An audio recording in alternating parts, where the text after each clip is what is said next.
একটা সময় ছিল যখন গোল্ড স্ট্যান্ডার্ড শেষ হয়ে গেল। তখন কিন্তু মার্কিন ডলারের বিশ্বব্যাপী ক্ষমতা ধরে রাখার জন্য একটা নতুন অবলম্বনের দরকার ছিল। আর সেই উত্তরটা জানেন কোথায় পাওয়া গেল?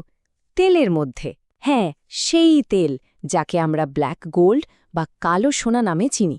ভাবুন তো একবার, ১৯৭১ সাল, মার্কিন ডলার তার সবচেয়ে বড় শক্তি, তার সোনার নোঙরটা হারিয়ে ফেলল। তাহলে এমন কি ছিল যা তাকে বাঁচিয়ে দিল? এই প্রশ্নটা নিয়েই আমরা আজকে কথা বলবো।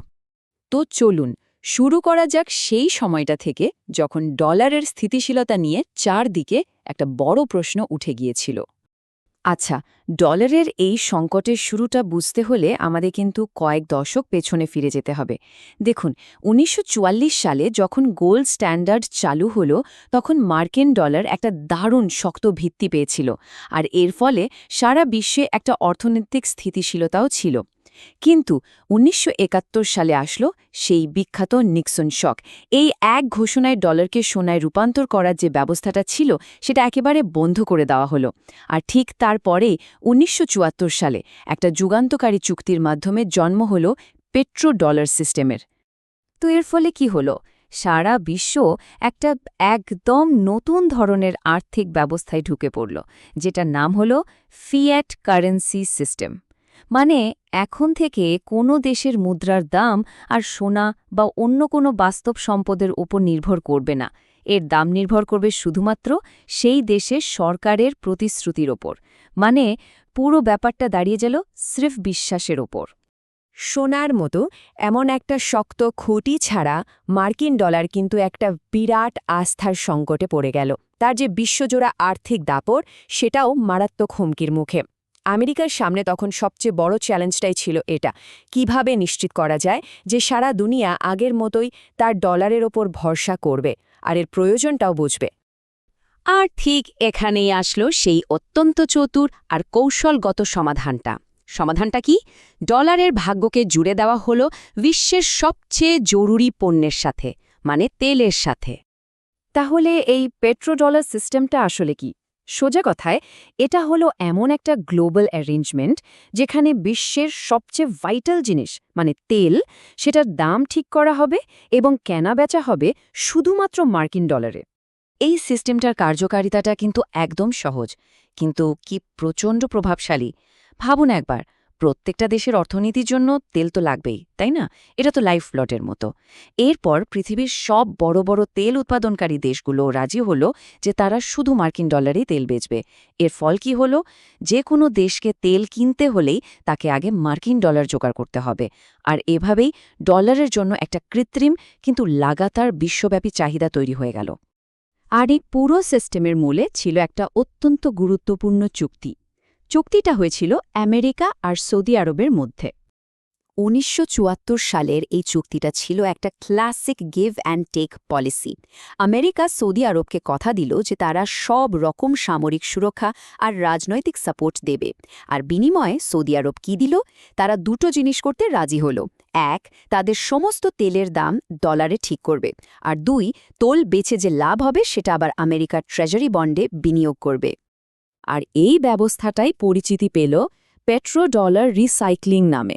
এর মানে হল তেলের বিলিয়ন বিলিয়ন ডলার সৌদি আরব থেকে ঘুরে আবার আমেরিকার অর্থনীতিতেই ফিরে আসছিল, আর সেটা দিয়ে মার্কিন সরকারের খরচ চলছিল।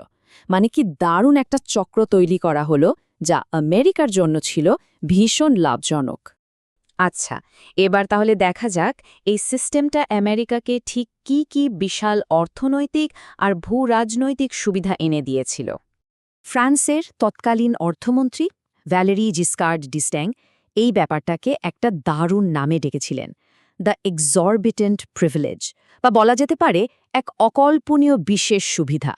মানে বিশ্বের রিজার্ভ কারেন্সি ছাপানোর যে ক্ষমতা, সেটার কারণে আমেরিকা একাই এই সুবিধাটা ভোগ করত। আর এই সুবিধার তালিকাটা কিন্তু বেশ লম্বা। যেমন ধরুন, আমেরিকা অনেক কম সুদে লোন নিতে পারত, তাদের বড় বড় বাণিজ্য ঘাটতি বা বাজেট ঘাটতি খুব সহজেই সামলে নিতে পারত। ডলারের দাম ধরে রাখার জন্য একটা কৃত্রিম সাপোর্ট তৈরি হয়ে গিয়েছিল। শুধু তাই না, আমেরিকা তাদের এই ফাইন্যান্সিয়াল সিস্টেমটাকে স্যাংশন বা নিষেধাজ্ঞা জারির একটা অস্ত্র হিসেবেও ব্যবহার করার ক্ষমতা পেয়ে গেল। এমনকি নিজেদের মুদ্রাস্ফীতির বোঝাও তারা অন্য দেশের ওপর চাপিয়ে দিতে পারত। তো মোদ্দা কথা হল, তেল কেনার জন্য সারা বিশ্বের যে ডলারের প্রয়োজন, ঠিক সেই প্রয়োজনটাই মার্কিন মুদ্রাকে বিশ্বের প্রধান রিজার্ভ কারেন্সি হিসেবে টিকিয়ে রেখেছে।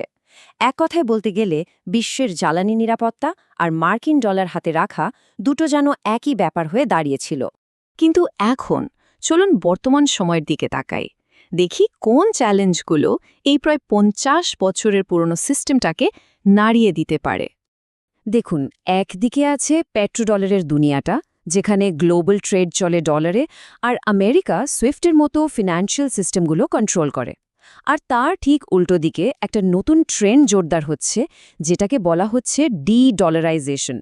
মানে বিভিন্ন দেশ এখন মার্কিন সিস্টেমকে পাশ কাটিয়ে অন্য কারেন্সিতে ব্যবসা বাণিজ্য করতে চাইছে।